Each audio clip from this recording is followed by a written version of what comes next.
ఉమ్. ఎట్లా ఎట్లా ఉంటుంది? సార్ అది సాధ్యమేనది?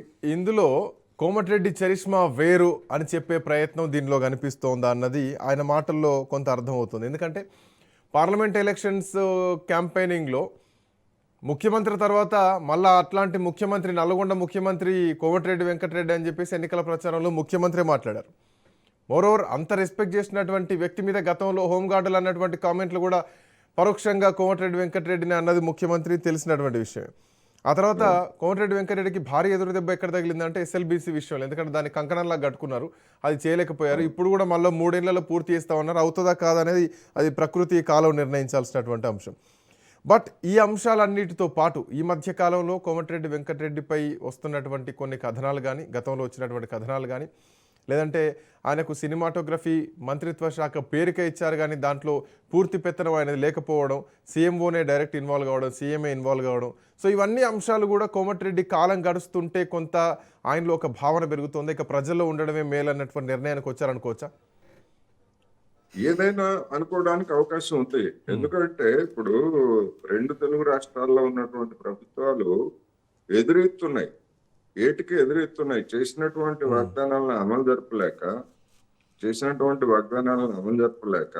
అక్కడ ఉన్నటువంటి ప్రజాప్రతినిధులు కానీ, ఇక్కడ ఉన్నటువంటి ప్రజాప్రతినిధులు కానీ తిరిగి మనం మళ్ళా అధికారానికి వస్తామో రామో, దీపం ఉండగానే ఇల్లు చక్కబెట్టుకోవాలి అనేటువంటి భావనతోటి అనేక అక్రమాలకు పాల్పడుతున్నారనేటువంటి విమర్శలు 2 చోట్ల వస్తున్నాయి.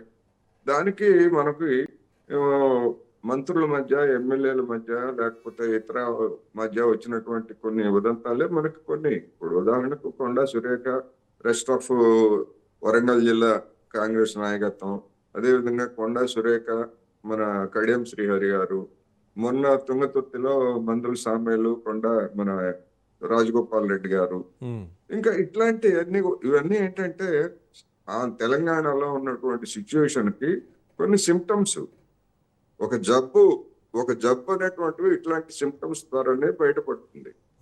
అందుకని లోపల లోపల ఆ జబ్బు ఎంతగా ముదిరిపోయింది ఏమిటి అనేటువంటిది ప్రతి కాన్స్టిట్యున్సీలో, ప్రతి జిల్లాలో స్థానికులుగా ఉన్నటువంటి వాళ్ళకి బాగా తెలుసు.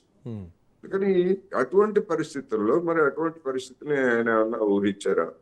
ఊహించవచ్చు. ఎందుకంటే ఆయన ఎంపీగా పనిచేశారు, దాదాపు 20 ఏళ్ల పాటు అనుకుంటాను ఆయన ఎమ్మెల్యేగా కూడా పనిచేశారు కనుక, రాజకీయాల్లో ఉన్నటువంటి ఒక సీనియర్ నాయకుడు కనుక ఎందుకైనా మంచిది నా దారి నేను చూసుకుంటే నా వరకు అనేటువంటి పద్ధతుల్లో ఆయన ఏమైనా ఉన్నారా? పార్టీ ఏమైనా నేను మాత్రం సేఫ్ గానే సో ఉంటాను. అంటే భారీ మెజార్టీ ఇస్తేనే పోటీ చేస్తా, లేకపోతే పోటీలోంచి తప్పుకుంటా అంటే గెలవడం ఓడిపోవడం కంటే, అఫ్కోర్స్ గెలవడం కంటే పోటీ చేయకపోవడమే బెస్ట్ అన్నటువంటి థాట్లోకి వచ్చారనుకోవచ్చు. ముఖ్యమంత్రి ఏమో 2030 వరకు నేనే ఉంటా ముఖ్యమంత్రి, 10 సంవత్సరాలు ముఖ్యమంత్రి అని చెప్పేసి ఆయన అంతా కాన్ఫిడెన్స్గా చెప్తుంటే, నల్లగొండ జిల్లాలో నిజంగా అవునన్నా కాదని ఒక ముఖ్యమంత్రి స్టేచర్ అన్నటువంటి వ్యక్తి కోమటిరెడ్డి వెంకటరెడ్డి అనే చెప్పాలి. సో అట్లాంటి బలమైనటువంటి వ్యక్తే ఇంత అనుమానం వ్యక్తం చేస్తున్నారంటే ఇది పూర్తి కాంగ్రెస్ పార్టీకి వర్తిస్తుందా? ఏ జిల్లా చూసినా, ఏ నియోజకవర్గం చూసినా బహుశా ఇదే పరిణామాలను ఎక్స్పెక్ట్ చేయొచ్చా? ఇప్పుడు కాంగ్రెస్ పార్టీకి బలంగా ఉన్నటువంటి జిల్లాల్లో నల్లగొండ, మన ఖమ్మం, వరంగల్ ఇవన్నీ కూడా 3 బలమైనటువంటి జిల్లాలుగా ఉన్నాయి అనేటువంటిది అందరికీ తెలిసినటువంటిది. అందులోనూ కోమటిరెడ్డి సోదరులు, లేకపోతే వాళ్ళ సమీప బంధువు మాజీ ఎంపీగా ఉన్నటువంటి బిఎన్ రెడ్డి గారు, వీళ్ళందరి గురించి అందరికీ తెలిసిందే. వాళ్ళకు ఉన్నటువంటి ఆస్తిపాస్తులు, లేకపోతే వాళ్ళ ప్రభావం, అన్ని రకాల గురించి కూడా తెలిసిందే. ఇవన్నీ తెలిసినప్పుడు ఇండివిజువల్ గా తన గురించి, నాకే కాదు మొత్తం యావత్ పార్టీకి కూడా మీరు ఆ విధమైనటువంటి మెజారిటీ తోటి తిరిగి గెలిపించాలనే మాట ఆయన వెంకటరెడ్డి గారి నోటి నుంచి ఎందుకు రాలేదు అనేటువంటిది సమస్య. అదే కాంగ్రెస్ పార్టీని గెలిపించండి, కాంగ్రెస్ పార్టీ గెలిస్తే ధీమా రావట్లేదు, నన్ను గెలిపిస్తా అంటేనే పోటీ చేస్తానంటున్నారు. అదే అందుకనే ఇప్పుడు పార్టీ సంగతి ఏమైనా కానీ నా సంగతి మాత్రం మర్చిపోవద్దు అని చెప్పేసి చెప్పినట్టుగా ఉంది. అది అంటే రాజకీయాల్లో ఏ ఏ నాయకుడు ఏం మాట్లాడినా కానీ దానికి అవసరమైన భాషని ఎట్లయినా తీసుకోవచ్చు. కానీ ఇటువంటి పరిస్థితుల్లో, ఎందుకంటే ఒకవైపు బీఆర్ఎస్ పార్టీ, మరొక వైపు బీజేపీ 2.5 సంవత్సరాల తర్వాత అన్ని రంగాల్లోనూ రేవంత్ రెడ్డి సర్కారు నాయకత్వం విఫలమైంది అనేటువంటి రాజకీయమైనటువంటి దాడి రోజు రోజుకు పెంచుతున్నటువంటి స్థితిలో మరి ఆ రెండు పార్టీలకి ఇది కూడా ఒక అస్త్రంగా ఏమన్నా మారుతుందా? రాజగోపాల్ రెడ్డి గారు ఒక అస్త్రంగా ఆల్రెడీ మారారు. ఇప్పుడు వెంకటరెడ్డి గారు కూడా ఈ విధంగా మాట్లాడటంతో, ఎందుకంటే ఎట్లయినా భాష్యం చెప్పొచ్చు, ఏం చెప్పడానికైనా అవకాశం ఉంది ఇందులో.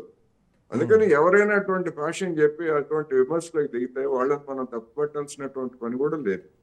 అందుకని మాట్లాడేటప్పుడు నాయకులు మరి అటువంటి జాగ్రత్తలు తీసుకోవాలి. ముఖ్యమంత్రి గారైనా కానీ అంటే ఇప్పుడు ఇంతటి సీనియర్ నాయకుడు జాగ్రత్తలు తీసుకోకుండా మాట్లాడతారని మాత్రం అనుకోవడానికి లేదు. సో ఖచ్చితంగా ఇంటెన్షన్ ఏదో ఉంది కాబట్టి మాట్లాడుతున్నారు అని అర్థం చేసుకోవచ్చు.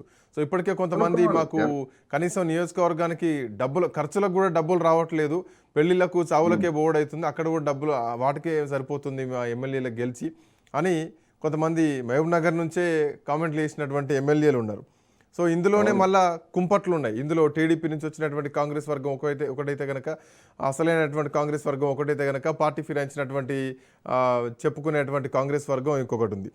సో వీటిల్లో అన్నిటినీ గనక ఒక్కసారి డీప్గా మనం పరిశీలిస్తే, గతంలో సంవత్సరం లోపే, ప్రభుత్వం వచ్చిన సంవత్సరం లోపే బట్టి విక్రమార్క ప్రజల్లో 50% వ్యతిరేకత ఉంది, అది మేము కాదనట్లేదని చెప్పేసి ఆయన బహిరంగంగా ఒప్పుకున్నారు. సో ఇప్పుడు కోమటిరెడ్డి మాటలు చూస్తే కనుక ఇక ప్రభుత్వం పైన పూర్తి వ్యతిరేకత వచ్చింది, ఎవరికి వాళ్ళు సెల్ఫ్గా జనాల్లో సింపతి కోసం ప్రయత్నం చేయాల్సిందే అన్న ఒక భావనకు వచ్చినట్టు కనిపిస్తోందా? ఇప్పుడు వ్యతిరేకత వచ్చిందా లేదా అనే దానికంటే ప్రభుత్వం మీద ఆసక్తి కోల్పోయారు అనేటువంటిది కూడా రాజకీయ నాయకులకి భయపెట్టే అంశమే. అంటే ఇక్కడ ఇంకోటి, ఆసక్తి కోల్పోయింది ప్రజలా లేదంటే నాయకులు కూడా ఆసక్తి కోల్పోయారు అనుకోవాలా?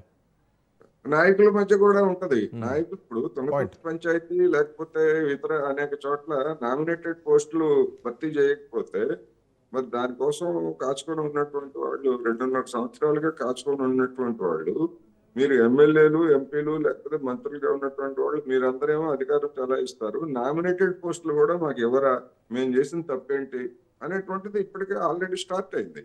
స్టార్ట్ కావటమే కాదు, వాళ్ళల్లో ఒకవేళ కొద్ది రోజుల తర్వాత నామినేటెడ్ పోస్టులు ఇచ్చినా గానీ అది కూడా మళ్ళీ అసంతృప్తిగా దారితీస్తుంది. ఇచ్చారులే, ఎన్నికల ముందు ఇచ్చారు, మేమేం అనుభవించాము, మేము అధికారాన్ని ఏమనుభవించాము, మాకు ఏదో పేరుకి ఇచ్చారు, అనివార్యమే ఇచ్చారు అనేటువంటిది అది కూడా వస్తుంది.